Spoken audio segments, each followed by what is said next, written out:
আবার ফিরে এলাম পূর্বের আলোচনায়, যে postnatal causes of cerebral palsy. 1 number point, শিশু জন্মগ্রহণ করেছে, সুস্থ স্বাভাবিক শিশু, মা আমার জন্ম দিয়েছেন। এখন কি কারণে শিশু মস্তিষ্ক পক্ষাঘাতে আক্রান্ত হয় আমরা একবার দেখে নিই। 1 নম্বর, শিশুর মস্তিষ্কে কোনো আঘাত। কি কারণে আঘাত সেটা বলা মুশকিল, কিন্তু মস্তিষ্কে কোনো আঘাত, খাট থেকে ছোট্ট শিশু, কয়েকদিনের শিশু কি 1 মাস 1.5 মাসের শিশু উঁচু খাট থেকে নিচে পড়ে গেছে, এমনভাবে পড়েছে মাথাটা নিচের দিকে, মাথায় জোরালো আঘাত লেগেছে, সেই জোরালো আঘাত থেকে হতে পারে। আমি যখন মনোবিকাশ কেন্দ্রে টিচার্স ট্রেনিং কলেজে যখন আমি একজন শিক্ষক হিসাবে কাজ করতাম, সেই সময় একজনকে পেয়েছিলাম। মা আমার বলেছিলেন, মা ছাত্রী ছিলেন, মা বলেছিলেন তার প্রথম সন্তানটি সম্পূর্ণ স্বাভাবিক সুস্থ হয়েই জন্মেছিল। আমি কাহিনীটা বলছি এই জন্যই, এটা গ্রামে গঞ্জে শহরে সকলের জানা দরকার, ভীষণ ভীষণ ভীষণভাবে জানা দরকার। মেয়েটির বাবা সে তার সেই সুস্থ নাতিকে কিংবা নাতনি, যতদূর মনে হয় নাতনি, সুস্থ নাতনিকে ডান হাতের চেটোতে তার পা দুটিকে শক্ত করে ধরে রেখে ব্যালেন্সের খেলা খেলছিলেন। বলে না, ঠিক দাঁড়াবে পয়সা পাবে, ঠিক দাঁড়াবে পয়সা পাবে, হাটে গিয়ে ছোলা খাবে। বাবা তার গান করছেন আর বাচ্চাটিকে হাতের উপরে রেখে শক্ত করে ধরে নাচাচ্ছেন। শিশুটির মাথা তখনও পুরোপুরি ব্যালেন্সে আসেনি, পা বা কোমর সে তখনও ব্যালেন্স রাখতে পারে না।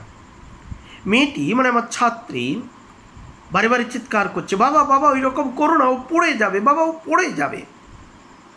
বাবা বলছেন, তোদেরকেও এইরকমভাবেই আমি মানুষ করেছি।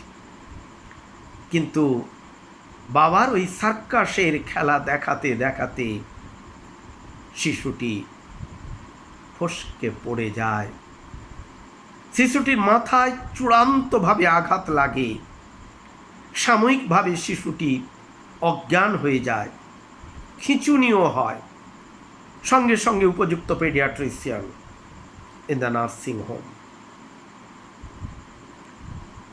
শিশুটি সুস্থ হয়ে ফিরে আসে, কিন্তু with cerebral palsy and intellectual impairment, মস্তিষ্ক পক্ষাঘাত এবং তার সঙ্গে তার বৌদ্ধিক প্রতিস্পর্ধিতা নিয়ে সে বাকি সারাটা জীবন এই সভ্য সুশিক্ষিত সুশীল সমাজের একজন নাগরিক হিসাবে সে তার জীবন পরিচালনা করছে। অতএব আমাদের এই দিকটিতে খেয়াল রাখতে হবে। আমি ট্রেনে, বাসে, পূর্বে ট্রামে উঠলে ভিড়ের মধ্যে যখনই দেখি কোনো মহিলা একেবারে ছোট্ট শিশুকে কোলে নিয়ে উঠেছেন বা কাঁধের উপর ফেলে দিয়ে উঠেছেন, তার মাথাটা এদিক ওদিক নড়বড় করছে, আমি চেঁচিয়ে উঠি। এটাই আমার ন্যাচারাল রিফ্লেক্স হয়ে গেছে, আমি চেঁচিয়ে উঠি। পাশাপাশি যিনি সিটে বসে আছেন, সে পুরুষ হোক মহিলা হোক, প্লিজ উঠুন, ওনাকে বসতে দিন। তার ঘাড়টা স্বাভাবিক নেই। এই যে কোনোভাবে একটু আঘাত লেগে যাবে সিটের উপরে লোহাতে কিংবা রডে, কিংবা হাত থেকে পড়ে যাবে শিশুটি নিচে ভিড়ের মধ্যে, তার ফলে যে আঘাত লাগবে তার থেকে শিশুটি বৌদ্ধিক প্রতিস্পর্ধী কিংবা মস্তিষ্ক পক্ষাঘাতে হয়তো বা আক্রান্ত হয়ে যাবে। আমার এই চেঁচিয়ে ওঠা দেখে, আমার এই উদ্দীপিত হয়ে ওঠা দেখে কেউ কেউ প্রতিক্রিয়া করেন, মশাই আপনার বাচ্চা, আপনি যে এত করে বলছেন। আসলে শিক্ষা মানুষকে সদর্থক পথে এগিয়ে দেয়। শুধুমাত্র বিষয়ে জ্ঞান থাকলেই শিক্ষা হয় না।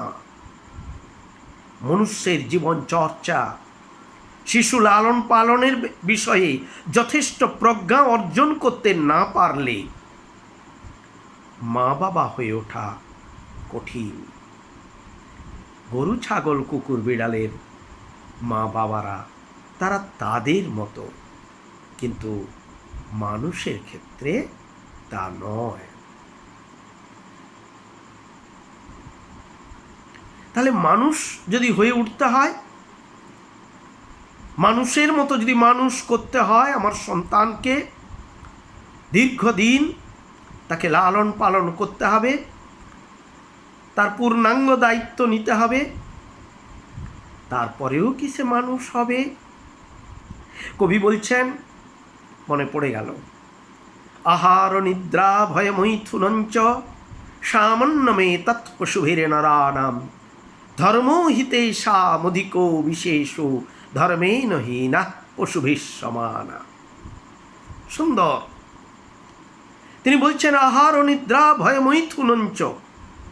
আহার, ক্ষুধা পেলে খাওয়া, ক্লান্ত হয়ে পড়লে নিদ্রা বা ঘুমিয়ে যাওয়া, প্রাণের ভয় তৈরি হলে ভীত সন্ত্রস্ত হয়ে ওঠা, এবং শরীরে যৌন হরমোনগুলো যখন ক্ষরিত হয়, এস্ট্রোজেন, প্রোজেস্টেরন, টেস্টোস্টেরন ইত্যাদি, বা বিভিন্ন ধরনের ট্রপিক হরমোন যখন ক্ষরিত হয় from the anterior pituitary gland, তখন আমাদের শরীরের মধ্যে একটা উত্তেজনা, একটা উন্মাদনা আসে, যৌন উত্তেজনা, যা পশুরও আসে, সমস্ত প্রাণীতেই আসে, যা উদ্ভিদেরও রয়েছে।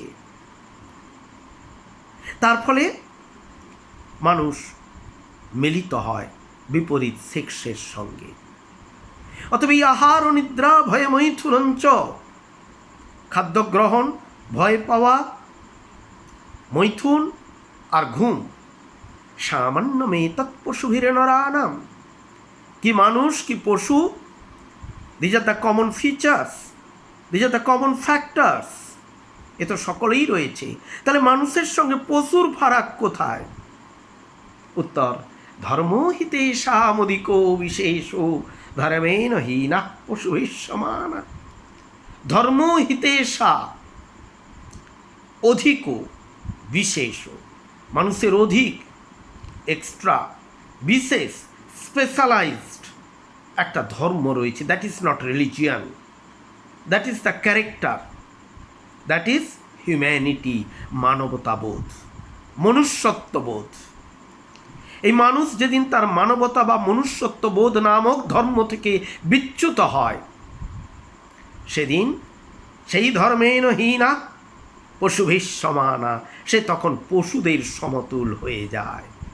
অথবা আমি সিটে বসে আছি, আমি একজন সুস্থ সবল পুরুষ কিংবা নারী, আর যে মহিলাটি উঠেছেন গাড়িতে, তার কোলে ছোট্ট একটি শিশু, প্রায় নবজাতক বললেও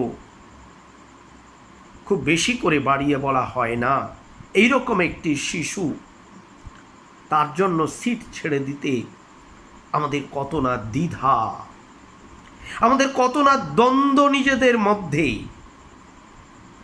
আমরা নিজেদেরকে শিক্ষিত বলে জাহির করি। Is it true education? Swami Vivekananda কি বললেন? Education is the manifestation of perfection already in man.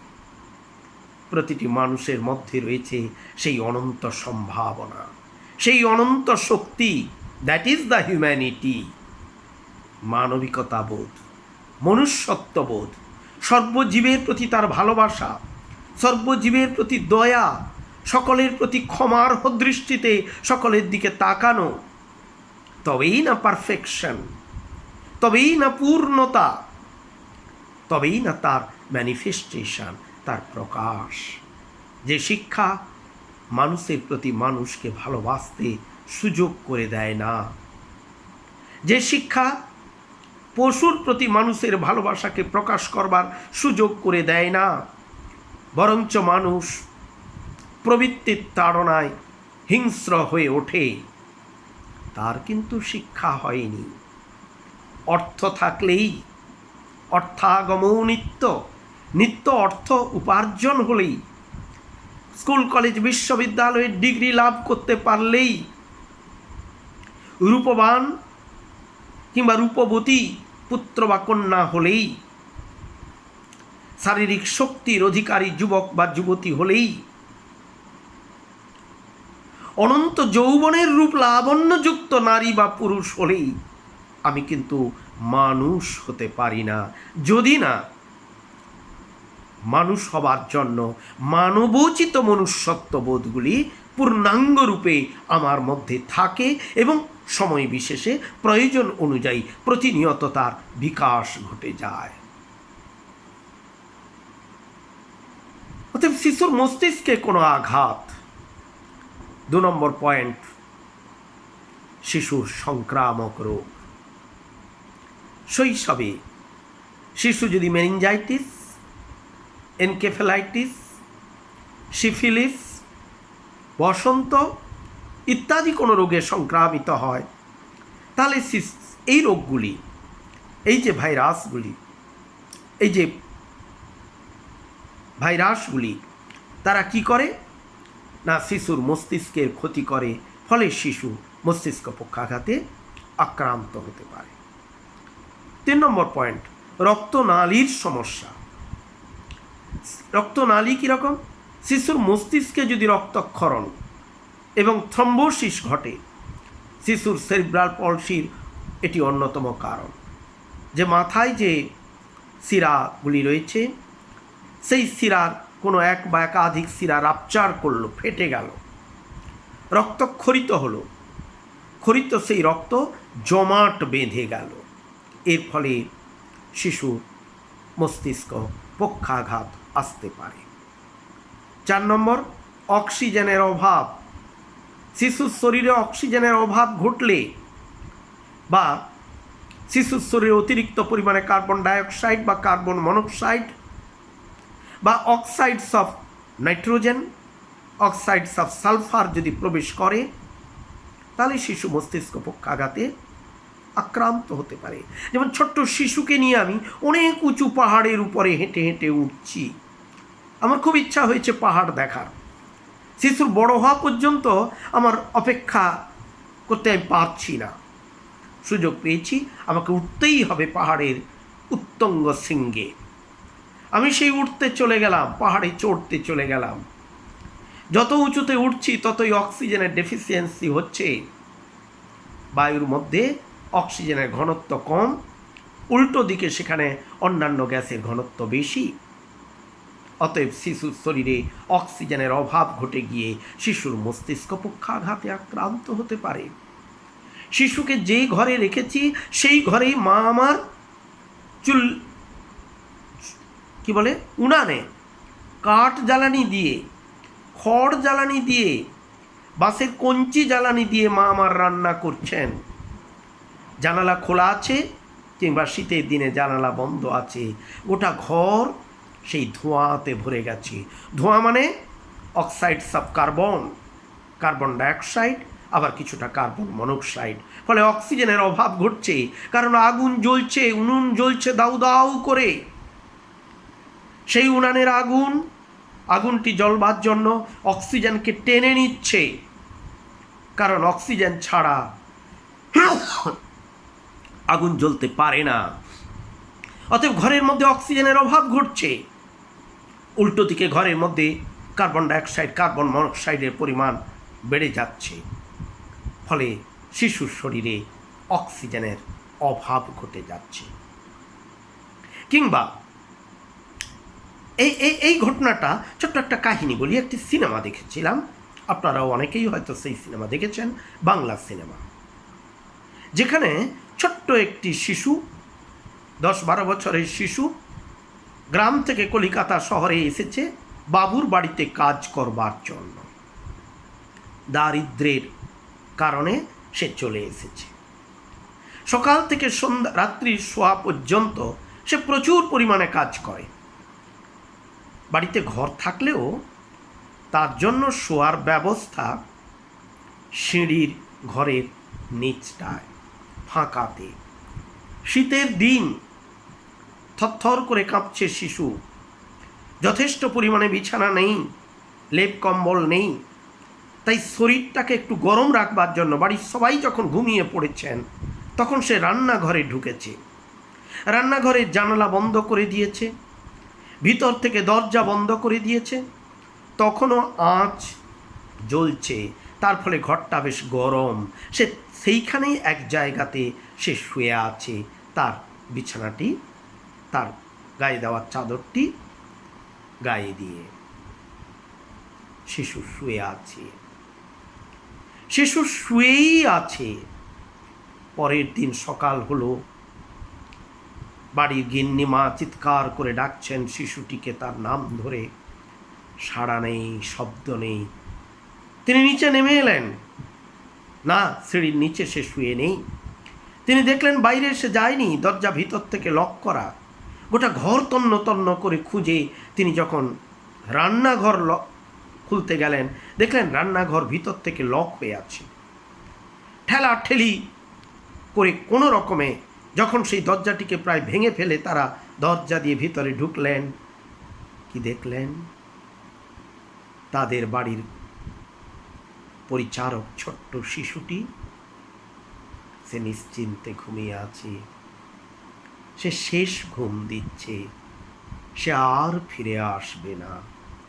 কারুর আহ্বান সে কোনোদিন শুনতে পাবে না। স্বামী স্ত্রী পরস্পরের চোখের দিকে চোখ রাখছেন, পরস্পরকে প্রশ্ন করছেন, আমরা কি ঘরের মধ্যে কোথাও তাকে শুতে দিতে পারতাম না? আমরা কি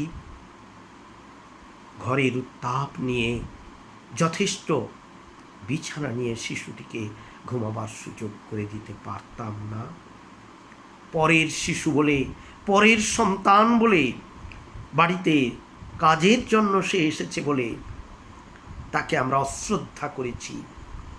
তার নিতান্ত প্রয়োজনকে আমরা অস্বীকার করেছি। ফলশ্রুতি আজ শিশু চলে গেছে মৃত্যুর কোলে, আর সে ফিরে আসবে না। অতএব শিশুর শরীরে অক্সিজেনের অভাব অনেক কারণেই হতে পারে। বড় রাস্তার উপরে ন্যাশনাল হাইওয়েতে দাঁড়িয়ে আছেন মা, কোলে ছোট্ট শিশু, লাইন ধরে দাঁড়িয়ে আছে লরিগুলো, বাসগুলো, তারা গিয়ার মারছে, কালো কুচকুচে ধোঁয়া বেরিয়ে আসছে একসঙ্গে 20খানা লরি থেকে বা বাস থেকে। কালো ধোঁয়ায় চারদিক ছেয়ে গেছে, তাকানো যাচ্ছে না, চোখগুলো জ্বলে যাচ্ছে। তবুও তারা গিয়ারে চাপ দিয়ে ওই কার্বন মনোক্সাইড যুক্ত কালো ধোঁয়া, oxides of sulphur and nitrogen যুক্ত কালো ধোঁয়া, তার মুক্তিকে তারা বাদ দিচ্ছে না। মা দাঁড়িয়ে আছেন, মা নিজের নাকে চাপা দিচ্ছেন, নিজের চোখ জ্বালা করছে বলে চাপা দিচ্ছেন। তিনি অস্বীকার করেছেন ছোট্ট শিশুটিকে, কারণ শিশু তো নিজেকে প্রকাশ করতে পারে না। তার যন্ত্রণা, তার কষ্ট, তার তিল তিল করে মৃত্যুর দিকে এগিয়ে যাওয়া শিশু তো প্রকাশ করতে পারে না।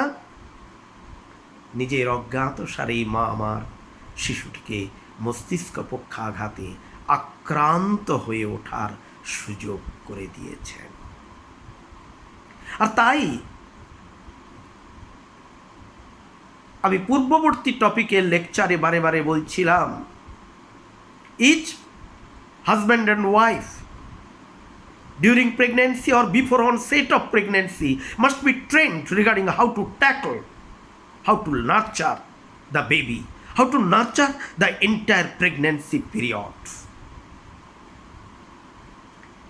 মেডিকেল সায়েন্সে যারা পড়াশোনা করেছেন তারা এ নিয়ে চিন্তিত নন। পুনর্বাসন বিজ্ঞানে যারা পড়াশোনা করেছেন তারা এই নিয়ে চিন্তিত নন, মনোবিজ্ঞান নিয়ে যারা পড়াশোনা করেছেন তারা এই নিয়ে চিন্তিত নন। সাধারণ মানুষের যে শিক্ষার প্রয়োজন, সেই শিক্ষা যে কেবলমাত্র স্কুল কলেজ বিশ্ববিদ্যালয়ের কতগুলো ডিগ্রি ভিত্তিক শংসাপত্র ভিত্তিক শিক্ষা নয়, তা যে কেবলমাত্র নিরসভাবে বইকে মুখস্থ করিয়ে যাওয়া নয়, তা যে প্রতিদিনের জীবনের সঙ্গে সম্পৃক্ত করে তোলা শিক্ষা, সেই বোধটাই অধিকাংশ স্কুল কলেজ বিশ্ববিদ্যালয়ের নামকরা শিক্ষক অধ্যাপকের মধ্যে এক বিন্দু মাত্র তৈরি হয়নি। তারা নির্দিষ্ট সময়ে নির্দিষ্ট পাঠ্যক্রমটুকুকে শেষ করে দেওয়ার মধ্যে তাদের জীবনের পূর্ণতা, শিক্ষক জীবনের পূর্ণতাকে তারা খুঁজে পান। The same is applicable for all the medical professionals, even the paraprofessionals in the medical science. এই দুঃখ, এই যন্ত্রণা, এই কান্না কোথায় প্রকাশ করব? আমি চাইছি যারাই শুনছেন, যারা শুনছেন না, অপরকে শোনান, জানান। আমার প্রয়োজনে নয়, আপনাদের প্রয়োজনে। আবার আপনাদের প্রয়োজনটাই কিন্তু আমার প্রয়োজন। তাই আমি বুকে লয়ে অভিমান, নীরব হয়েছে তার ব্যথা, নিরন্তর এক যন্ত্রণা, এক কান্না আমাকে খোঁচা দেয়, আমাকে তাড়িয়ে নিয়ে বেড়ায়। শিশুর শ্বাসকার্যে কোনো বাধা, সেখানে কোনো যান্ত্রিক কারণ ঘটে গেছে, কোনো যান্ত্রিক বাধার কারণে শিশুর শরীরে অক্সিজেনের অভাব হতে পারে এবং সেখান থেকেও শিশু মস্তিষ্ক পক্ষাঘাতে আক্রান্ত হতে পারে। পরের পয়েন্ট, মেটাবলিক ডিজর্ডার, বিপাকগত সমস্যা, বিপাকগত অস্বাভাবিকতা, মেটাবলিক অ্যাবনর্ম্যালিটি। প্রাক শৈশবে, একেবারে ছোট অবস্থায়, জন্মের পরেই শিশু যদি জন্ডিসে আক্রান্ত হয় বা ইনসুলিনের ক্রিয়ায় শিশুর মস্তিষ্কের ক্ষতি হয়, তাহলেও শিশু মস্তিষ্ক পক্ষাঘাতে আক্রান্ত হয়। তবে ফিজিওলজিক্যাল জন্ডিস, শারীরবৃত্তীয় জন্ডিসে বিশেষ কোনো ক্ষতি হয় না। যদি দেখা যায় শিশুর কামলা রোগ হয়েছে, জন্ডিস হয়েছে, সাধারণ মানুষের তা বোঝার প্রয়োজন নেই কী ধরনের জন্ডিস, তিনি সঙ্গে সঙ্গে উপযুক্ত পেডিয়াট্রিশিয়ানের কাছে, শিশু বিশেষজ্ঞের কাছে নিয়ে যাবেন বা কোনো মেডিসিন ডক্টরের কাছে নিয়ে যাবেন। তারাই কিন্তু আপনাকে উপযুক্ত পথ বলে দেবেন, নিজে চিকিৎসা করতে যাবেন না। আর last point, too much pertinent point, অত্যন্ত গুরুত্বপূর্ণ একটি পয়েন্ট, শিশুর শরীরের তাপমাত্রা উচ্চতর হয়ে ওঠা। মা আমার হাত দিয়ে বুঝেছেন শিশুর কপালে, শিশুর বুকে,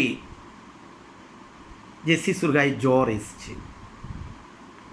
মা কিন্তু সংসারের কাজকর্ম, পরিবারের অন্যান্যদের দেখভাল করার বিষয়ে কিংবা বাড়িতে সমাগত অতিথিদেরকে সৎকার করতে তিনি কিন্তু ব্যস্ত রয়েছেন, তার সময় নেই শিশুর জ্বর কমিয়ে আনার। জ্বরে তার গা পুড়ে যাচ্ছে, শরীরটা যেন পুড়ে যাচ্ছে, চোখগুলো লাল হয়ে উঠেছে, মুখটাও লাল হয়ে উঠেছে। শিশু আর চোখ খুলতে পারছে না, ধীরে ধীরে চুপ করে যাচ্ছে, নিঃশ্বাস হয়ে যাচ্ছে। যখন ডাক্তারের ডাক পড়ল, অনেক দেরি হয়ে গেছে। আর যদি একেবারে প্রথমেই যদি আমরা শিশুর মাথায় জলের পটি দিতাম, ডাক্তার আসা পর্যন্ত, ঔষধ পাওয়া পর্যন্ত মাথায় জলের পটি ক্রমাগত পরিবর্তন করে যেতাম, খুব বেশি গরম হলে, অতিরিক্ত গরম হলে শিশুকে যদি ঠান্ডা জলে স্নান করিয়ে দিতাম, শিশুকে যদি একটু একটু করে জল খাওয়াতাম, টয়লেটটা করিয়ে দিতে পারতাম, তার বডি টেম্পারেচার আপনা থেকেই অনেকটা ফল করে যেত। শিশুর শরীরের তাপমাত্রা যত উচ্চে উঠবে, 100-র উপরে উঠলেই 100-র উপরে উঠলেই বিপজ্জনক যে কোনো শিশুর পক্ষে। তার ফলে কী হয়, মস্তিষ্কের কোষগুলি পুড়ে যায়। সেখানে কি আগুন জ্বলে যে পুড়ে যাবে? মস্তিষ্কের কোষগুলি ড্যামেজড হয়ে যায়, ক্ষতিগ্রস্ত হয়। অতএব শিশুর শরীরের, শিশুর মস্তিষ্কের টেম্পারেচার যত দ্রুত সম্ভব কমিয়ে আনতে হবে এবং সমস্ত ধরনের কাজকর্মকে অস্বীকার করে প্রথমে শিশুর দিকে আমাদের পূর্ণাঙ্গ নজর রাখতে হবে। যদি এইটি আমরা করতে পারি তাহলে প্রবলেম সলভ। আমি আমার জীবনে কতজন এরকম ক্লায়েন্ট পেয়েছি আমি বলতে পারি না। ঢাকা বিশ্ববিদ্যালয়ে কাজ করাকালীন বাংলাদেশের বিভিন্ন প্রত্যন্ত অঞ্চলে আমার যাওয়ার সুযোগ হয়েছিল, কাজ করবার সুযোগ হয়েছিল। পশ্চিমবঙ্গে পুরো মুর্শিদাবাদ জেলাটা আমি চরকির মতো ঘুরে বেরিয়েছি টানা প্রায় 3.5 বছর। নিরন্তর গ্রামে গ্রামে গেছি, একের পর এক অ্যাওয়ারনেস প্রোগ্রাম করেছি, একের পর এক আইডেন্টিফিকেশন অ্যান্ড অ্যাসেসমেন্ট ক্যাম্প পরিচালনা করেছি নিজে উপস্থিত থেকে। সকাল থেকে রাত্রি পর্যন্ত অসংখ্য ক্লায়েন্টকে পেয়েছি, যেখানে মা বলছেন, যেখানে বাবা বলছেন, যেখানে ঠাকুরদা কিংবা ঠাকুরমা বলছেন বাচ্চা তো সুস্থই ছিল, কথা বলতো, হাসতো, দৌড়াতো, খেলতো, তারপরে ওই যে জ্বর এলো, সে কি জ্বর, ধুমসে জ্বর, হাই টেম্পারেচার দিয়ে জ্বর। তারপরে যখন হসপিটালে নিয়ে গেলাম, কি কোয়াক ডক্টরের ডাক পড়লো এবং ট্রিটমেন্ট করে যখন জ্বরটা কমলো, শিশু ধীরে ধীরে উঠে বসলো।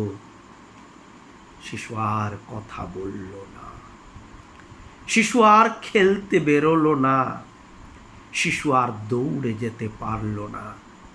স্বাভাবিক শিশু আজকে সে প্রতিস্পর্ধী শিশুতে পরিণত হল। কে দায়ী?